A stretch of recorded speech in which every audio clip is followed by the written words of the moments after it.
Джес Бейли нагостика и лидерот на ДУИ во Мала Речица. Детали од средбата не се откриваат, ниту пак што му открил Ахмети на амбасадорот на Соединетите Американски држави за позиционирањето на ДУИ постизборно. Ахмети, за разлика од неговиот довчерашен коалициски партнер, му порачал на Бейли дека партнерството на ДУИ со САД продолжува и во иднина.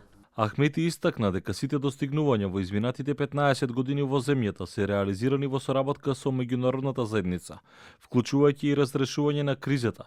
И затоа ова стратешко партнерство на ДУИ со американските сојузници ќе продолжи во духот на исполнување на заедничките интереси, полноправно членство во НАТО и Европската унија.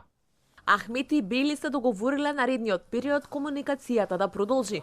Лидерот на ДУИ, освен со меѓународните представници, деновиве активно се среќава и со своите сопартици. Во Мала Речица на отчет партиската структура, функционерите, раководството и претениците. Лидерот од сите изворно очекува да слушне што мислат тие за резултатот, но и за тоа каде треба во иднина да се позиционира ДУИ и дали евентуално нова коалиција со Никола Груевски и ВМРО ДПМН би била прифатлив потек или пак иако формално двајцата победија, овој пат можно е да не се случи владина коалиција. Од ДУИ официјално не сакаат да коментираат ништо, велат се прават анализи околу изборите, но се уште тврдат е рано да се зборува за владина коалиција.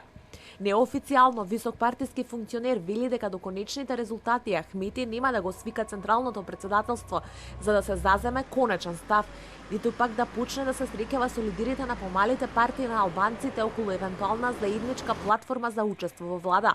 Клучно за нашиот влез во владата остануваат нашите 5 барања: официализирање на албанскиот јазик, НАТО и Европската унија, рамномерен буџет, консензуални одлуки, како и мандатот на специјалното јавно обвинителство, велат од ДУИ.